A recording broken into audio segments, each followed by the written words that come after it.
जज ने मुजरिम से पूछा, तुम्हारी आखिरी ख्वाहिश क्या है?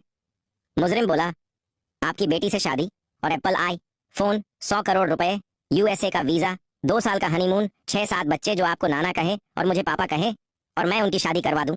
उसके बाद आप जो भी फैसला दोगे मुझे मंजूर होगा।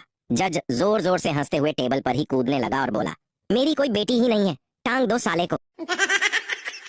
एक गांव में सरपंच लड़कियां पटाने में फेमस था। पप्पू ने एक दिन उससे उसका राज पूछा तो बड़ी मान मनोबल के बाद उसने इस शर्त पे बताया कि वो किसी और को नहीं बताएगा। सरपंच ने कहा, बड़ा सिंपल सा फार्मूला है, जो लड़की पटानी हो उसके बाएं गाल पे हल्के से चपत मार दो और लड़की तुम्हारी। रात को पप्पू सो गया और सुबह उठकर उसने सोचा पहले अपनी बीबी पे ट्रायल किया जाए, और उसने बीबी के गाल पर हल्के से चपत मारी।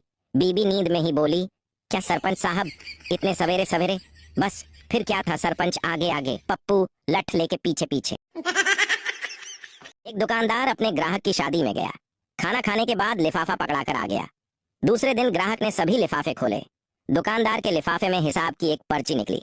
उसमें लिखा था, पिछला बकाया 1800 रुपए, शादी के जमा 500 रुपए, टोटल बाकी 1300 रुपए, जल्दी दे देना।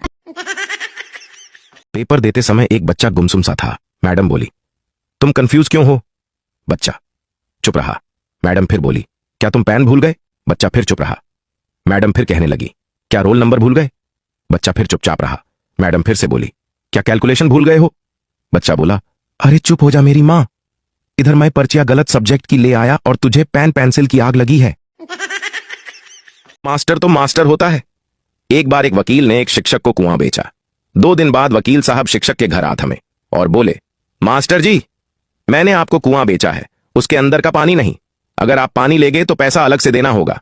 मास्टर जी धैर्य से बोले, अच्छा हुआ वकील साहब आप आ गए, मैं खुद आपके पास आने ही वाला था, ये कहने कि मेरे कुएं से अपना पानी निकाल लीजिए, नहीं तो कल से किराया लगेगा। सुनते ही वकील साहब बोले, मास्टर जी मैं तो मजाक कर रहा था। बहुत पुरानी बात है। एक आदिवासी अपने परिवार के साथ जंगल में ही रहता था। उसने और उसके परिवार ने कभी आईना नहीं देखा था। एक दिन जंगल में उसे शीशा मिल गया। शीशे में खुद को देखकर समझा कि पिताजी की तस्वीर है, और वो उसे अपने घर ले गया और रोज बातें करने लगा। उसकी बीवी को शक हुआ। एक दिन जब उसका पति घर से बाहर गया हुआ था तब उसने वो शीशा निकाला। शीशे में अपनी शक्ल देखकर बोली, अच्छा तो ये है वो कलमू ही जिससे मेरा पति रोज बातें करता है। उसने शीशा अपनी सास को दिखाया तो सास बोली, चिंता मत कर, शुक्र मना, बुड्ढी है जल्दी ही मर जाएगी।